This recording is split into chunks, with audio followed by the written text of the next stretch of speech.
ప్రియులారా, ఈ ప్రార్థనా సుమమాల ద్వారా ఎలా వాక్యానుసారంగా ప్రార్థించాలో, ఎలా మన హృదయాన్ని పరిపూర్ణంగా దేవుని సన్నిధిలో కుమ్మరించాలో నేర్చుకుని ఉన్నారని నమ్ముచున్నాను.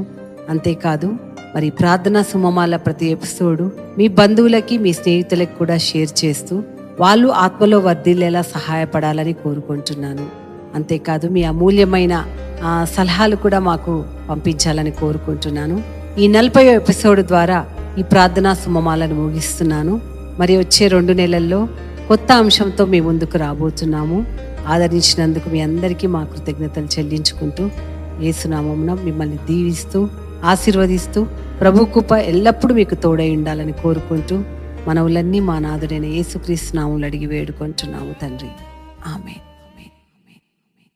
ప్రియులారా, ఎందరైతే ఈ ప్రార్థనా సుమమాలని ఆదరించి మరి విని ఆదరణ పొందారో మరి వాళ్ళందరూ కూడా ఆత్మలో వర్ధిల్లాలని కోరుకుంటున్నాను. ప్రభు ఏం చెప్పారంటే, ప్రియుడా, నీ ఆత్మ వర్ధిల్లుచున్న ప్రకారం నువ్వు అన్ని విషయాల్లో వర్ధిల్లుతావని. ఈ వాగ్దానం ప్రకారము మరి వాక్యానుసారంగా ప్రార్థన చేస్తూ మీరు ప్రార్థనలో వర్ధిల్లారని నమ్ముచున్నాను. మీ కుటుంబ జీవితంలో, మీ పిల్లల జీవితంలో, మీ ఉద్యోగంలో, వ్యాపారంలో, మీ ఆరోగ్యంలో, అనారోగ్యంలో అన్నింట్లో కూడా ప్రభు తోడై నిలవాలని కోరుకుంటున్నాను. ప్రభువా, ఎందరైతే ఈ ప్రార్థనలు విన్నారో ప్రభువా, వాళ్ళందరి పేర్లు ప్రభువా నీ జీవ గ్రంథంలో ఉండే కృప దయచేయమని వేడుకుంటున్నాం తండ్రి.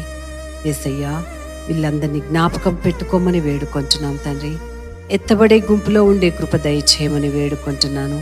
వాళ్ళ హృదయాలు నీళ్లు కుమ్మరించినట్లు నీ సన్నిధంలో కుమ్మరించారు ప్రభువా. ప్రార్థన ఆలకించువాడా, ఆ బిడ్డల ప్రార్థనలన్నీ ఆలకించిన ఆయన యేసయ్యా, నీ రాకడకు సిద్ధపరచు ధైర్యముతోటి మరి ఉత్సాహముతోటి వాళ్ళ జీవితంలో ముందుకు కొనసాగే కృపని, శక్తిని, బలాన్ని, జ్ఞానాన్ని ఆ కుటుంబాలకు దయచేయమని వేడుకుంటూ, మా ఈ మనవులన్నీ మా నాథుడును మీ ప్రియకుమారుడైన యేసుక్రీస్తు అడిగి వేడుకొనుచున్నాము తండ్రి. ఆమేన్.